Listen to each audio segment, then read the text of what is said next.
نحمده ونصلي ونسلم على رسوله الكريم أما بعد فأعوذ بالله من الشيطان الرجيم بسم الله الرحمن الرحيم إن شكرتم لأزيدنكم صدق الله المولان العظيم وبلغنا رسوله النبي الأمين المكين الكريم ونحن على ذلك لمن الشاہدین والشاکرین والحمد للہ رب العالمین۔ محمد پہ سب کچھ لٹانے چلے ہیں، محمد پہ سب کچھ لٹانے چلے ہیں، حسین آج کربل کو جانے لگے ہیں، محمد پہ سب کچھ لٹانے لگے ہیں، حسین آج کربل کو جانے لگے ہیں۔ جو بچپن میں نانا سے وعدہ کیا تھا، جو بچپن میں نانا سے وعدہ کیا تھا، اسے کربلا میں نبھانے چلے گئے، اسے کربلا میں نبھانے چلے گئے، محمد پہ سب کچھ لٹانے چلے گئے، حسین آج سر کو کٹانے چلے گئے۔ آج تک اسلام کو ہے فخر تیری ذات پر، آج تک اسلام کو ہے فخر تیری ذات پر، سر دیا بیعت نہ کی لیکن یزیدی ہاتھ پر، جان دی ہوئی اسی کی تھی، حق تو یہ ہے کہ حق ادا نہ ہوا۔ ہم بارہا حسین علیہ السلام کا ذکر سنتے ہیں، امام عالی مقام کا تذکرہ سنتے ہیں، امام کی باتیں سنتے ہیں، لیکن ہمیشہ ہی امام عالی مقام کا تذکرہ جب بھی سنو تازہ ہی ہوتا ہے، اس کی بات ہی نرالی ہوتی ہے۔ ہر دفعہ ایک نیا سوز، ایک نئی فکر اور ایک نیا نظارہ پیش کرتی ہے۔ آپ کی یاد دلوں کو ویسے ہی نرم کرتی ہے جیسے پہلے کیا کرتی تھی۔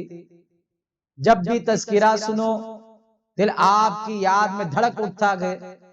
مشاہدہ تو یہ ہے کہ جتنا سید الشہداء امام حسین رضی اللہ تعالی عنہ کا ذکر ہوتا ہے، اتنا ذکر کسی اور شہید کا ہوتا ہوا نظر نہیں آتا۔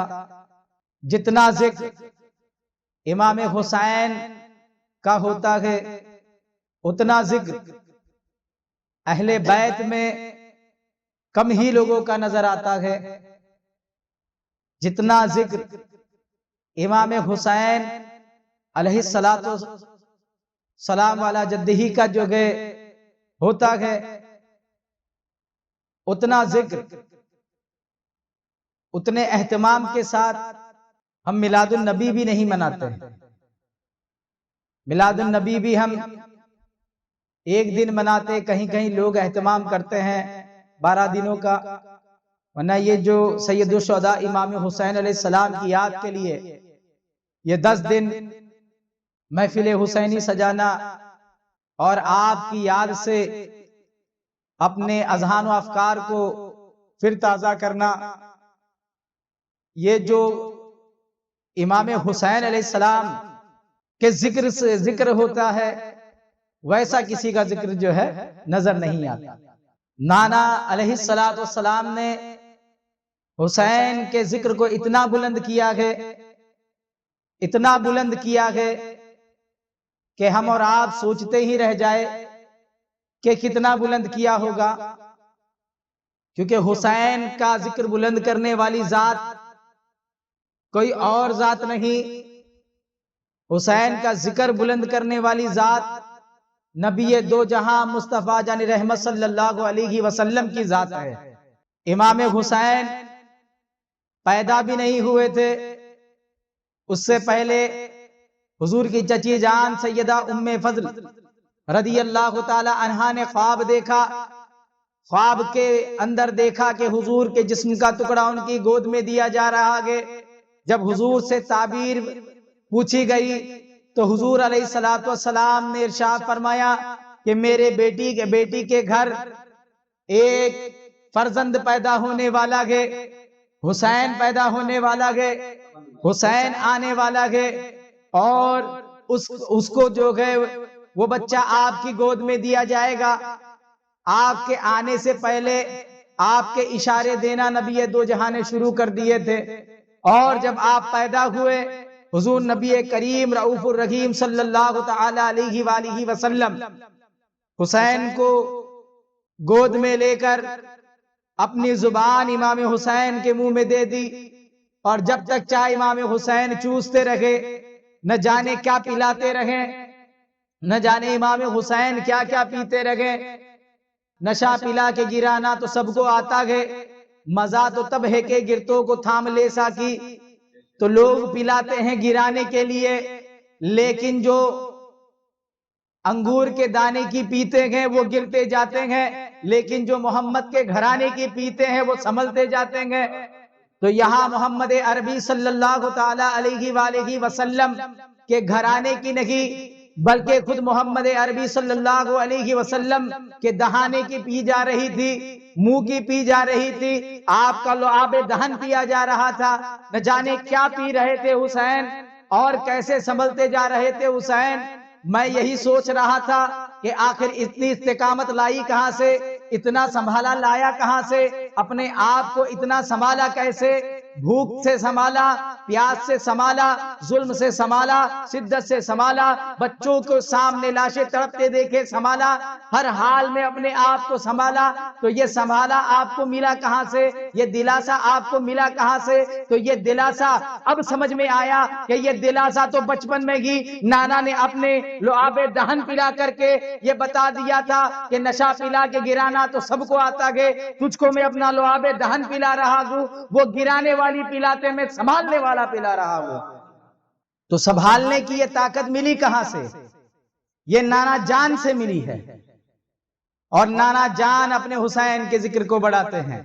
ایک مرتبہ امام حسین علیہ السلام حضور علیہ السلام کے کاندھے مبارک پر جلوہ فروز تھے، اور حضور جو گئے آپ کو لے کر کے ٹہل رہے تھے۔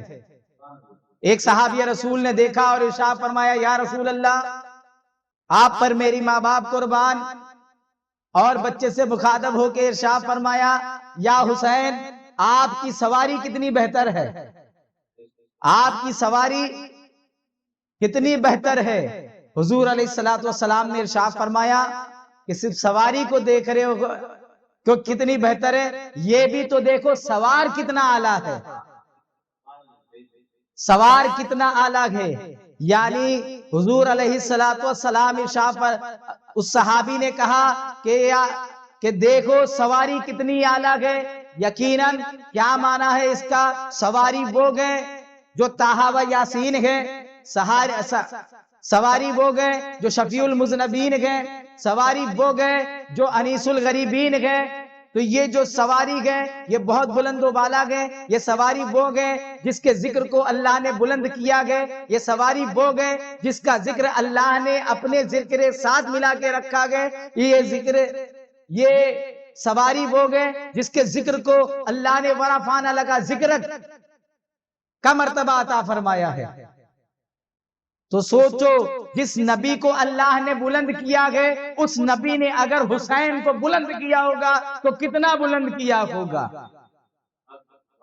بلا شک و شبہ جو بلند نبی ہے وہ بخیل نبی نہیں، وہ سخی نبی ہے۔ جب وہ حسین کو بلند کرنے پہ آیا تو اتنا بلند کیا کہ گھر گھر حسین نظر آتا گئے، گھر گھر جو گئے حسین نظر آتا گئے، کہیں غلام حسین، کبھی حسین رضا، تو کہیں محمد حسین۔ دیکھو حسین نظر آئے گا، اور جو حسین کے مخالف میں آئے گا اس کا نام و نشان مٹ جائے گا۔ تو حسین کا ذکر بلند ہو رہا ہے، خود نبی پاک حسین کا ذکر بلند کر رہے ہیں۔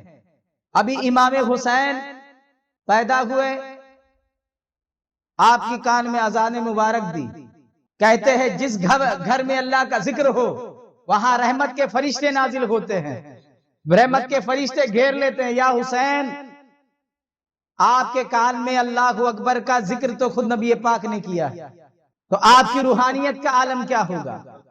سید الشہداء امام حسین علیہ السلام چھوٹے ہی تھے ابھی. سیدہ ام فضل ہی فرماتی ہیں کہ میرے گھر میں ہی حضور موجود تھے، میں حضور کے پاس آئی تو یکایک دیکھتی ہوں کہ حضور پاک صاحب الاولاق صلی اللہ تعالی علیہ وسلم رو رہے ہیں، آپ کے آنکھ سے آنسو جاری ہے، آپ کی آنکھوں سے آنسو جاری ہے. سیدہ ام فضل رضی اللہ تعالی عنہا نے پوچھا، یا رسول اللہ کیا بات ہے، آپ کے آنکھوں سے آنسو جاری ہے؟ تو آپ نے روتے ہوئے ارشاد فرمایا کہ ابھی میرے پاس جبریل علیہ السلام آئے تھے اور انہوں نے مجھے اس چیز کی خبر دی ہے کہ آپ کے اس فرزند کو شہید کر دیا جائے گا اور وہاں کی مٹی بھی مجھے عطا کی ہے.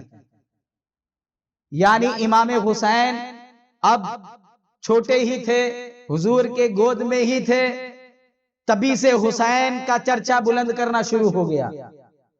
خود اللہ رب العزت حسین کا چرچا کرانا چاہتا تھا اور مصطفیٰ کی زبانی کرانا چاہتا تھا، اس لیے حضور کی زبانی حسین کا چرچا کرا رہے، اور جبریل علیہ السلام آ رہے اور فرما رہے کہ یہ بچہ، یعنی یہ شہادت کا جو ذکر ہے، یہ جو شہادت کا ذکر ہم اور آپ کر رہے ہیں، یہ صرف ہم نہیں کرانا چاہتے، یہ خدا کرانا چاہتا تھا.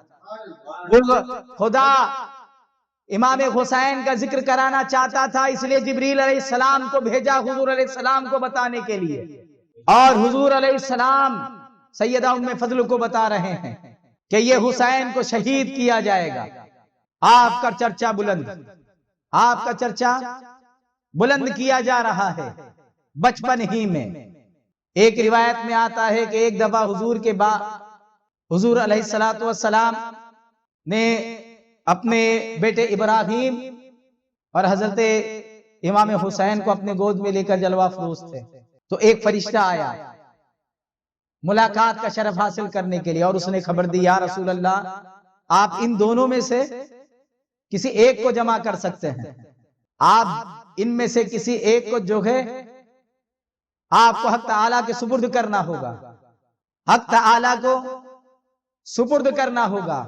اس وقت نبی دو جہاں مصطفیٰ جان رحمت صلی اللہ تعالی علیہ وآلہ وسلم نے اپنے لخت جگر کو، اپنے بیٹے کو امام حسین پر قربان کر دیا، امام حسین پر، اور امام حسین کا انتخاب کیا کہ امام حسین رہیں گے، اور اپنے بیٹے کو جو ہے اللہ کے سپرد کر دیا، اور پھر ان کا جو ہے وصال ہو گیا، اور پوری امت کو بتا دیا اللہ کے رسول صلی اللہ علیہ وسلم نے کہ یہ حسین گئے، حسین مجھے کتنا پیارا ہے، حسین مجھے کتنا عزیز ہے، تم اپنے سروں کی قربانی حسین کے لیے پیش کر دینا، اپنے مال کی قربانی، اپنے تن من دھن کی قربانی پیش کر دینا، کیونکہ حسین وہ ہے جس پر میں اپنے بچے کو قربان کرتا ہوں. حسین وہ ہے جس کے ذکر کو میں بلند کرنے والا ہوں، جس کے چرچے کو میں بلند کروانے والا ہوں. اور کیوں نہیں کرتے؟ حضور علیہ السلام کے لخت جگر کو قربان کر دیا حسین علیہ السلام پر. کون ہے حسین؟ حضور نبی کریم صلی اللہ تعالی علیہ وسلم کہ کوئی مجلس ایسی نہیں ہوتی جس میں حسنین کریمین کا ذکر نہیں ہوتا، کوئی مجلس ایسی نہیں ہوتی جہاں کہ امام حسین، امام حسن رضی اللہ تعالیٰ عنہما کا ذکر نہیں ہوتا. ہر محفل میں ذکر ہوتا. کیا کر رہے تھے حضور؟ کچھ لوگ کہتے ہیں حسین کا ذکر اتنا کیوں کرتے ہو؟ اسی لیے کرتے کہ حضور پاک بھی حسین کا بہت ذکر کیا کرتے. حسین کا چرچا پیدا ہونے سے پہلے شروع ہے اور اب بھی جاری ہے، حشر میں بھی جاری رہے گا اور جنت میں بھی جاری رہے گا. یہ چرچا رکنے والا نہیں، یہ آپ کا تذکرہ بند ہونے والا نہیں، ارے آپ کہو گے کہ ٹھیک ہے حضور علیہ السلام نے چرچا کیا اور آج ہو رہا ہے، جنت میں بھی ہوتا رہے گا، اس کا کیا کہنے کا مطلب ہے؟ ارے میں نہیں کہہ رہا ہوں، یہ مصطفیٰ کہہ رہے ہیں۔ آپ فرماتے ہیں جنت میں جب کوئی تمہارا سردار بنایا جائے گا تو آپ کو وہاں بتایا تو جائے گا نا کہ تمہارا سردار کون ہے، کہ نہیں بتایا جائے گا؟ بتایا جائے گا۔ اور نبی دو جہاں یہیں سے بتا رہے ہیں کہ ان الحسن والحسین سیدا شباب اہل الجنہ، یا کہ بے شک حسن و حسین یہ جنتی نوجوانوں کے سردار ہے، یہ جنتیوں کے سردار ہے۔ تو وہاں اگر سردار بنایا جائے گا تو آپ کا کون سردار ہے، ہر ایک کو بتایا جائے گا، یعنی ہر ایک کے پاس آپ کا چرچا کیا جائے گا، ہر جنتی کے روبرو چرچا کیا جائے گا، دیکھ لو یہ ہے آپ کے سردار۔ تو حسین کا چرچا رہے گا، یوں ہی ان کا چرچا رہے گا، پڑے خاک ہو جائے جل جانے والے۔ یہ چرچا نہ بند ہوا تھا نہ بند ہوگا، جلنے والے جلتے رہے، لیکن آپ کا چرچا بند نہیں ہوگا۔ بہت دیکھیے وجہ کیا ہے، اللہ تعالی نے بہت ساری کتابیں نازل کی، جن میں سے 4 مشہور کتابیں ہوئی، اور اللہ تعالیٰ نے بہت سارے صحیفے نازل کیے۔ تو ان کتابوں میں سب سے بلند ترین کتاب کون سی ہے؟ ہم کہتے ہیں قرآن مجید۔ اور قرآن مجید کو قرآن کیوں کہتے ہیں؟ اس لیے کہتے ہیں قرآن کی رت سے کہ یہ قرآن بار بار پڑھی جانے والی کتاب ہے، قرآن بار بار پڑھی جانے والی کتاب ہے، ہر زمانے میں پڑھی جانے والی کتاب ہے، متصلاً پڑھی جانے والی کتاب ہے۔ یہ قرآن یہ بھی اللہ کا کلام ہے، توریت وہ بھی اللہ کا کلام ہے، انجیل وہ بھی اللہ کا کلام ہے، زبور وہ بھی اللہ کا کلام ہے، صحیفے وہ بھی اللہ کا کلام ہے، وہ بھی اللہ کا کلام ہے۔ لیکن قرآن کی ایسی شان کہ اللہ تعالیٰ ارشاد فرماتا گئے کہ ہم نے اس کو نازل کیا گئے اور ہم اس کی حفاظت کریں گے۔ ہم نے یعنی قرآن کی تلاوت ہوتی رہے گی، قرآن کی آیات کی حفاظت ہوتی رہے گی۔ اللہ تعالیٰ ارشاد فرما رہا ہے یہ قرآن، زبور بھی اللہ کا کلام تھا، قرآن بھی اللہ کا کلام ہے، قرآن کی حفاظت کی بات کیوں؟ تو بہت ساری باتیں ہوگی، لیکن میرا عشق یہ کہتا ہے کہ قرآن کی حفاظت اس لیے ہے کہ قرآن یہ نبی دو جہاں محمد رسول اللہ صلی اللہ علیہ وسلم پہ نازل ہوا۔ تو جو قرآن نبی پہ نازل ہو، اللہ کا کلام سب کلام برابر، لیکن جو نبی پہ نازل ہو جائے اس کی فضیلت تمام کلاموں کے اوپر ہو جائے۔ تو جس حسین کو نبی بلند کرے اس کا چرچا کیسے بند ہو سکتا ہے؟ اس کے چرچے کو کون روک سکتا ہے؟ ان کے تذکروں کو کون روک سکتا ہے؟ کوئی نہیں روک سکتا۔ تو یہ بات ایک دم مشہور ہے۔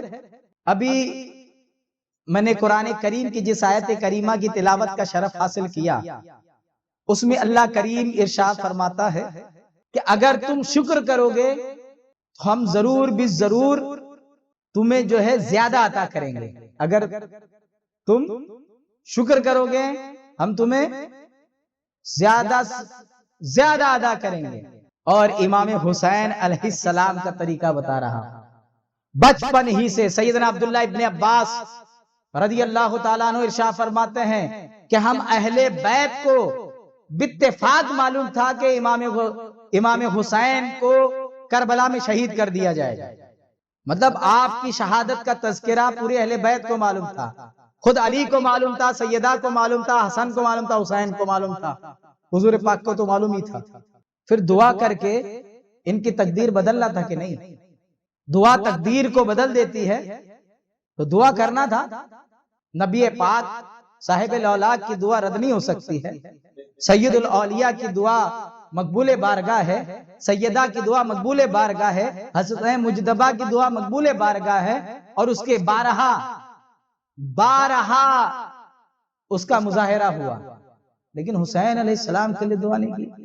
بلکہ دعا کرتے تھے تو یہ دعا کرتے تھے کہ اے اللہ حسین کو ثابت قدم رکھنا، اے اللہ حسین کو استقامت عطا فرمانا۔ کیا دعا کرتے تھے؟ تو کچھ تو راز تھا، کچھ تو راز تھا جو نانا اور نواسے کے درمیان تھے، کچھ تو وعدہ تھا جو حسین کو وفا کرنا تھا، کچھ تو، لیکن پوچھنا یہ حسین خود جانتے تھے۔ تو دعا آپ نے کیا دعا کی ہوگی؟ آپ کی دعا کیا ہوگی؟ آپ کی دعا کیا ہوگی؟ آپ کیا سمجھتے ہیں؟ آپ کیا سمجھتے کیا دعا کرتے ہوں گے؟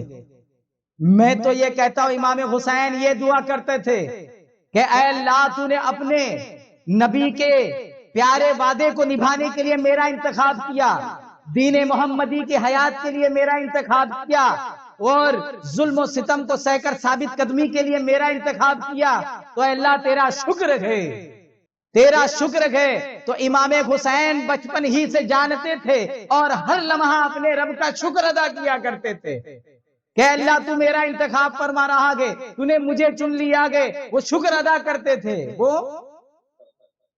شکر ادا کرتے تھے۔ یہی وجہ ہے کہ اللہ تعالیٰ نے ان کو ہر چیز میں زیادتی عطا فرمائی، ہر چیز میں، ہر چیز میں۔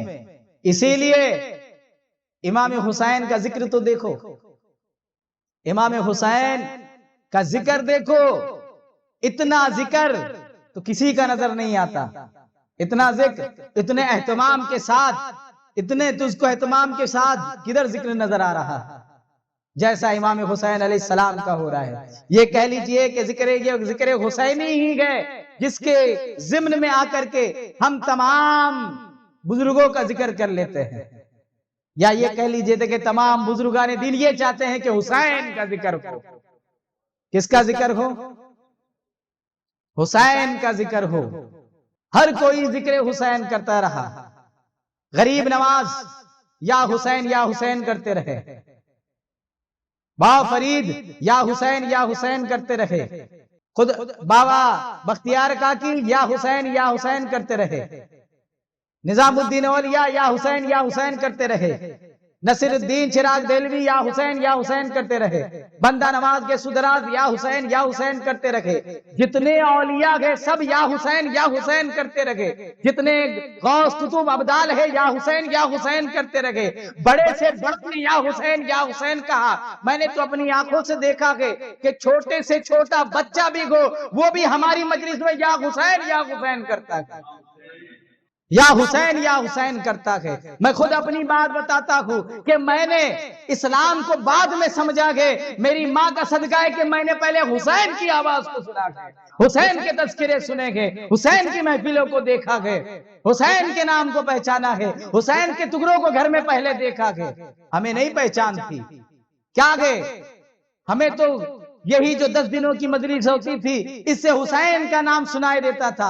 گھر میں بولتے تھے محرم ہے، تو محرم میں کیا ہوا؟ تو بولے امام حسین، کیونکہ آپ کا جو درد بھرا واقعہ ہے وہ دل میں نرمی پیدا کرتا ہے اور وہاں نقش ہو جاتا ہے۔ یاد رکھیے جہاں نرمی ہوتی ہے وہاں کوئی چیز نقش ہوتی ہے، ورنہ تو پھر کہاں نقش ہوتا ہے؟ تو امام حسین کے واقعے میں درد ہے جس سے دل نرم ہوتا ہے اور وہاں امام حسین کا نام نقش ہو جاتا ہے۔ تو ہوگی حسین کا ذکر، وہ حسین کا ذکر ہے، امام حسین وہ بلند و بالا آپ کا ذکر ہے، اور یہ رہے گا یوں ہی ان کا چرچا رہے گا۔ بہت سارے شہداء اسلام کے لیے شہید ہوئے، کسی کا ذکر نہیں ہوتا جیسا حسین علیہ السلام کا ذکر ہوتا ہے۔ لاکھوں اسلام کے جانثاروں نے اسلام کے لیے، رسول اللہ کے لیے، رب تعالی کے لیے، قرآن پاک کی حرمت کے لیے اپنی جانوں کا نذرانہ پیش کیا، صبر و استقامت کا مظاہرہ کیا۔ یا حسین آپ کا ذکر اتنا بلند کیسا؟ آپ بھی شہید ہوئے، وہ بھی شہید ہوئے، آپ کی شہادت اتنی بلند کیسے؟ آپ کی شہادت کا تذکرہ اتنا بلند کیسے؟ تو آپ فرماتے ہیں کہ ذرا میری زندگانی کو جھانکو، ذرا دیکھو کہ جب مجھ پہ مصیبت ہو رہی تھی کیا میں رو رہا تھا یا اپنے رب کا شکر ادا کر رہا تھا؟ کیا میرے آنکھوں میں آنسو تھا کہ میرا رب کا شکر گزار بندہ تھا؟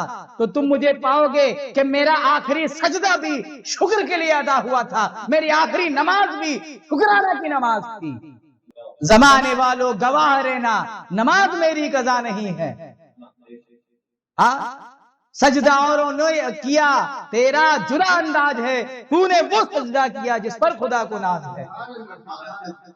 تو نے وہ سجدہ کیا جس پر خدا کو ناز ہے۔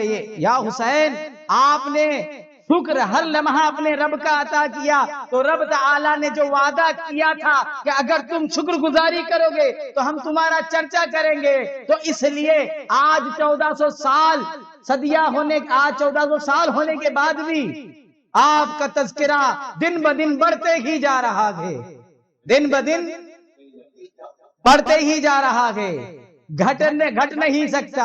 اور کیوں نہ بڑھے؟ کیونکہ امام حسین تو پورا اس آیت کریمہ کی ترجمانی ہے۔ اللہ تعالیٰ نے جو حکم فرمایا تھا، فَذْكُرُونِي، میرا ذکر کرو، اذکرکم، میں تمہارا چرچا کروں گا، وَاشْكُرُوا لِي، اور میرا شکر ادا کرو، وَلَا تَكْفُرُونَ۔ تو اس آیت کی عملی تصویر کا نام امام حسین ہے۔ جو آیت پاک فرما رہی آیت میں ہے کہ میرا ذکر کرو، میں تمہارا چرچا کروں گا، تم شکر گزار بنو، نا شکری نہیں کرنا۔ تو امام حسین رب کا ہمیشہ ذکر کرتے، دم آخر بھی رب کے ذکر میں رکھے، سجدے میں بھی ذکر میں رکھے، ہمیشہ ذکر میں رکھے۔ کس میں رکھے؟ ذکر میں رکھے اور شکر میں رکھے، ذکر میں رہے اور شکر میں رہے۔ اسی لیے لوگ اور بھی شہداء تھے جنہوں نے قرآن کی حفاظت کے لیے، قرآن کریم کی حفاظت کے لیے، ناموس رسالت کے لیے، اللہ تبارک و تعالیٰ کے رضا کے لیے، دین کی حفاظت کے لیے اپنی جانوں کی قربانی دی۔ انہوں نے صبر و رضا کو اپنایا، لیکن حسین نے صرف صبر و رضا کو نہیں بلکہ شکر اور ذکر کو بھی اپنایا۔ اس لیے انہوں نے شہادت دی، وہ زندہ زاودہ تو ہو گئے، لیکن حسین نے صبر اور شکر اس مصیبت میں کیا، بھوک میں بھی بھوکا رہ کر شکر ادا کیا، صرف صبر نہیں کیا، شکر ادا کیا۔ بچے قربان ہو گئے، صرف صبر نہیں، شکر ادا کیا۔ پورا گھرانہ قربان کر دیا، صرف صبر نہیں، شکر کیا۔ اسی لیے حسین کا ذکر اتنا بلندی کے ساتھ ہوتا ہے۔ تو حسین کا ذکر اسی لیے بلندی پہ بلندی ہوتے جائے گا، کیونکہ حسین کا ذکر، اس کا چرچا کرنے کا رب تعالیٰ نے وعدہ کیا ہے، کیونکہ حسین نے اللہ کا ذکر کیا اور اس کا شکر ادا کیا۔ تو اللہ کے شکر گزار، تو اسی لیے جب بھی واقعہ کربلا سنا جاتا ہے وہ تازہ ہی لگتا ہے، کیونکہ اس کو تازہ خود اللہ نے رکھا ہے، اس کو تازہ خود اللہ نے رکھا ہے۔ اللہ تبارک و تعالیٰ کا ہمیشہ شکر ادا کرنا سیکھیں، کہ جو بھی اللہ تعالیٰ کا شکر ادا کرتا ہے اللہ تعالیٰ اس کو زیادتی عطا فرماتا ہے۔ حسین ذی وقار کا کربلا کے میدان سے یہ پیغام ہے کہ آپ اللہ کا شکر ادا کرو، اللہ کا شکر ادا کرو، اور اس شان کے ساتھ ادا کرو کہ آپ مصیبت میں رہو تو بھی اللہ کا شکر ادا کرو، آپ راحت میں ہو تو بھی اللہ کا شکر ادا کرو، آہو فگا نہ کرو۔ امام حسین کا یہ عظیم پیغام اور یہ درس آپ کی زندگی سے ملتا ہے۔ اور دیکھیے، جس نے شکر کیا ہے اس کا چرچا بھی بلند ہوتا ہے۔ اس لیے شکر اپناؤ، ہمیشہ ہی اپنے رب کی بارگاہ میں شکایتیں نہ لے کے جاؤ، اور شکر گزاری بہت کم ہوتے جا رہی ہے، کیونکہ جو بندہ اللہ کا شکر گزار ہوتا گئے تو شکر گزاری سے آپ کے اندر جو شیطان آپ کو لالچ کے لیے ابھارتا ہے وہ آپ کی صفت مغلوب ہوتی ہے، اور آپ کو دنیا کی لالچ جو آپ کے اندر لگی ہوئی ہے، اللہ کے رسول صلی اللہ علیہ وسلم ارشاد فرماتے ہیں کہ یہ جو دنیا کا طلب کرنے والا ہے، لالچی ہے، وہ اگر اس کو سونے کا ایک پہاڑ بھی دے دیا جائے تو پھر وہ دوسرے پہاڑ کی خواہش کرے گا، اسے دوسرا پہاڑ بھی دے دیا جائے تو وہ تیسرے کی خواہش کرے گا، آخر کار اس کا پیٹ جہنم بھرے گی۔ تو یہ جو ہے ہائے دنیا ہائے دنیا ہائے دنیا نہیں کرنا، رب کا شکر ادا کرنا ہے۔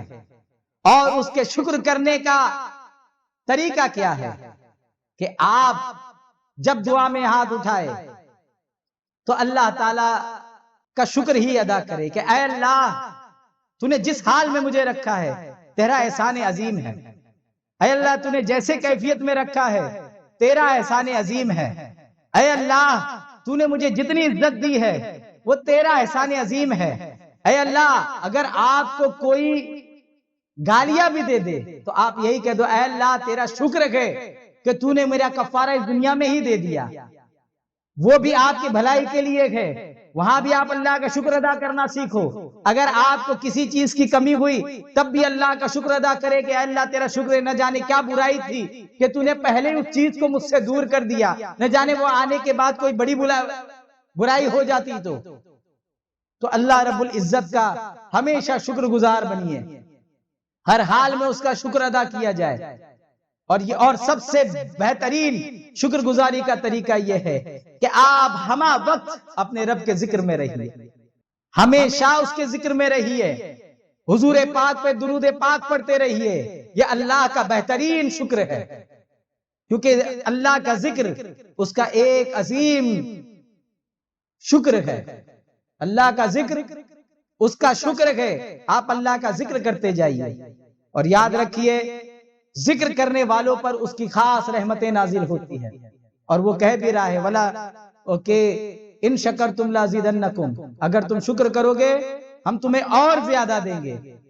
شکر گزاری جس کے اندر آتی ہے اس میں عاجزی اور انکساری آتی ہے، اس کے اندر تکبر نہیں آئے، اس کے اندر یہ ہو سکتا ہے کہ وہ وقتیہ جلال میں ہو لیکن وہ تکبر میں نہیں جا سکتا۔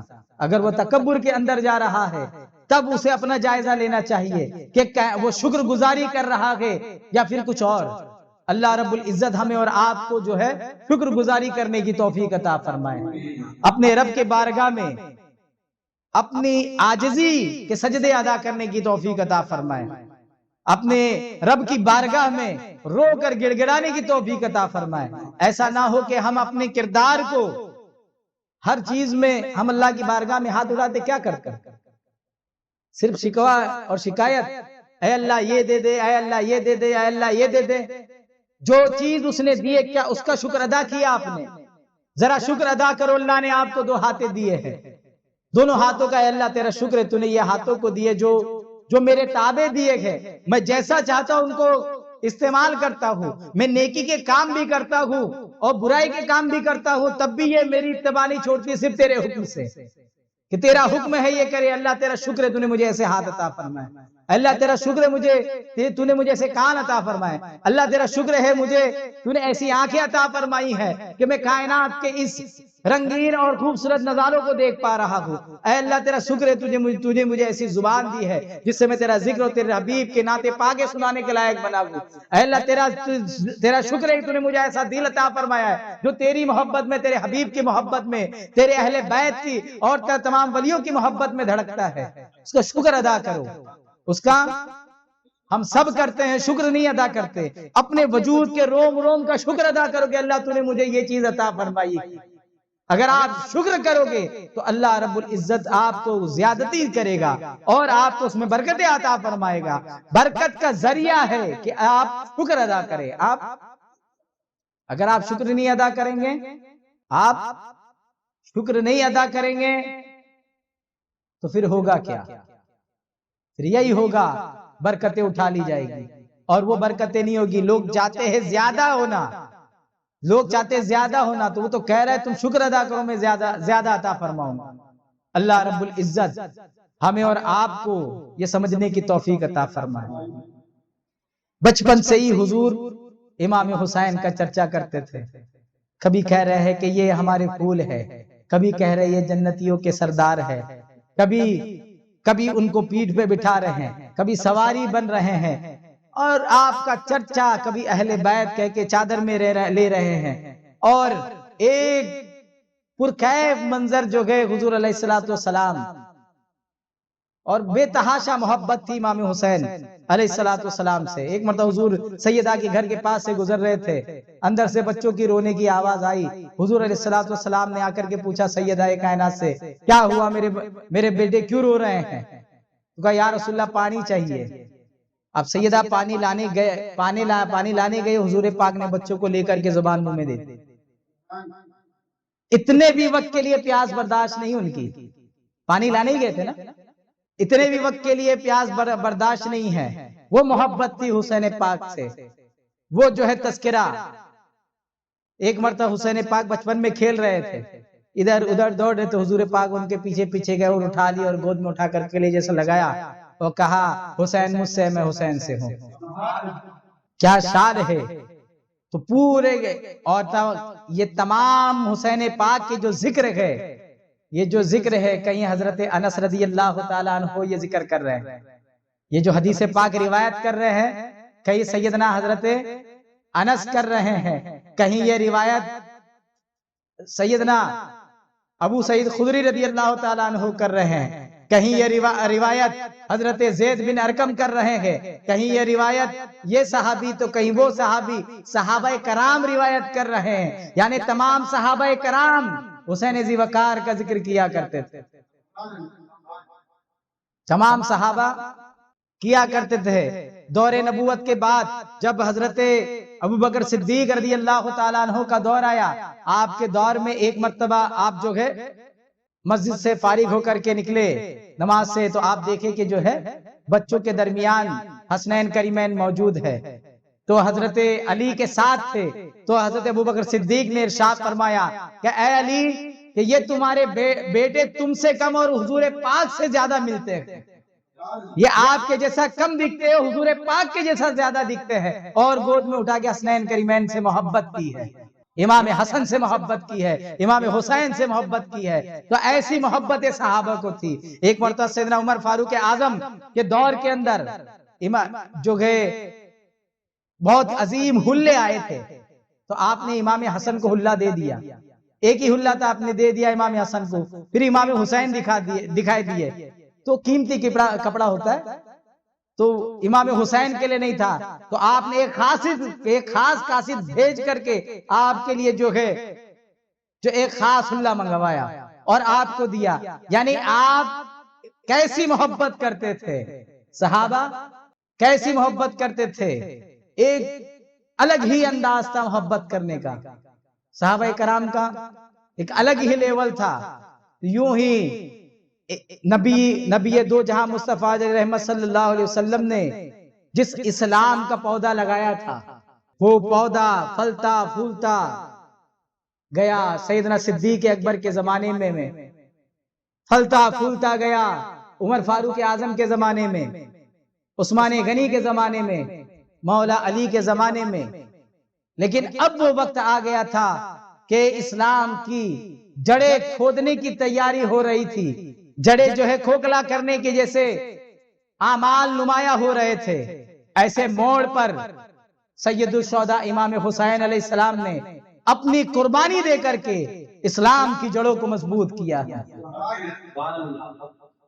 حضور علیہ السلام کے بعد حضرت ابوبکر صدیق خلیفہ راشد ہوئے، آپ کے بعد عمر فاروق اعظم خلیفہ راشد ہوئے، آپ کے بعد حضرت عثمان غنی خلیفہ راشد ہوئے، آپ کے بعد مولا علی خلیفہ راشد ہوئے، اور سیدنا امام حسن جو 6 مہینے خلافت میں رہے، ان کو بھی جو خلیفہ راشد کہتے ہیں۔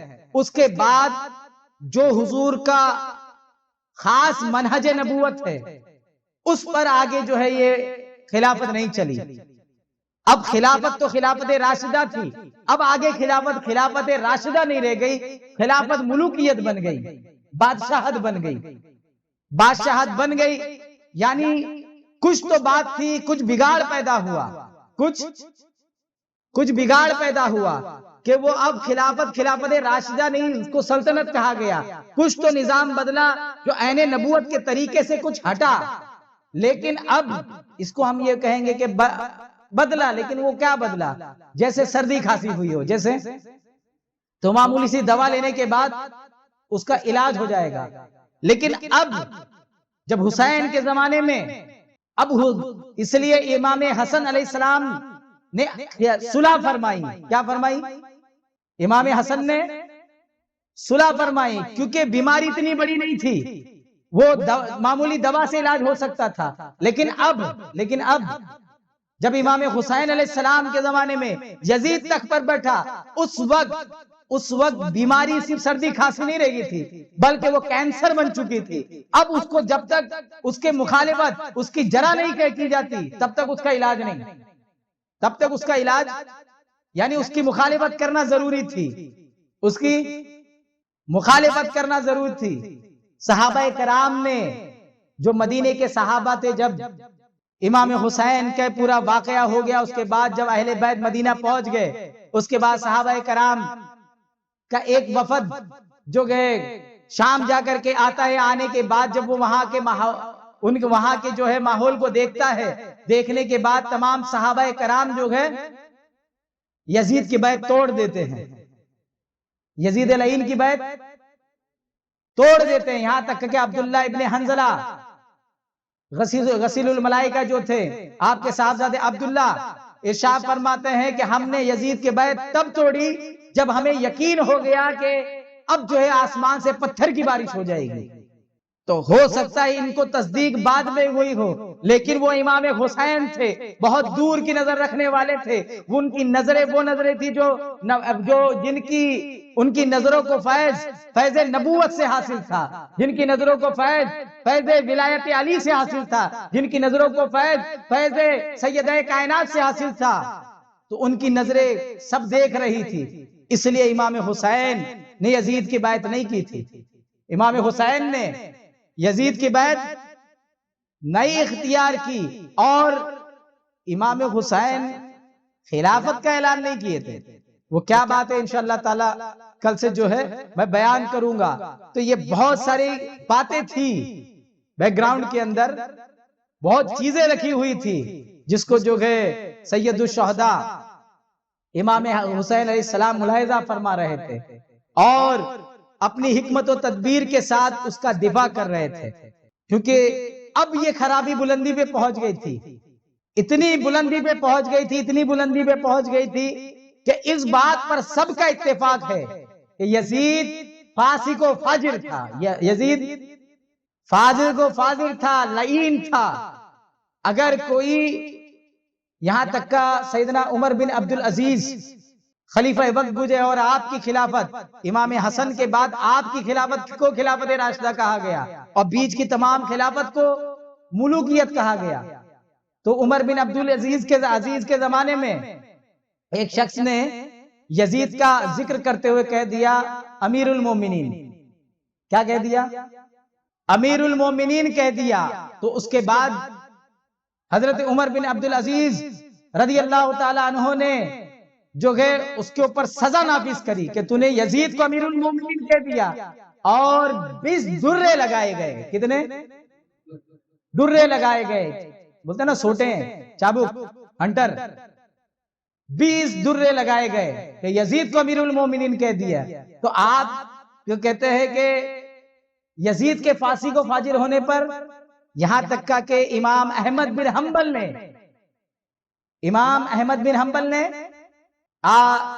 کفر کا فتویٰ دیا ہے. کس کا فتویٰ دیا؟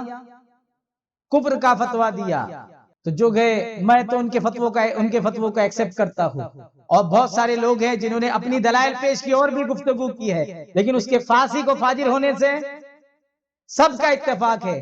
اللہ تعالی ہمیں امام حسین کی اتباع کرنے کی توفیق عطا فرمائے، حسین ذی وقار کی محبت میں چلائے، کیونکہ امام حسین جنتیوں کے سردار ہے.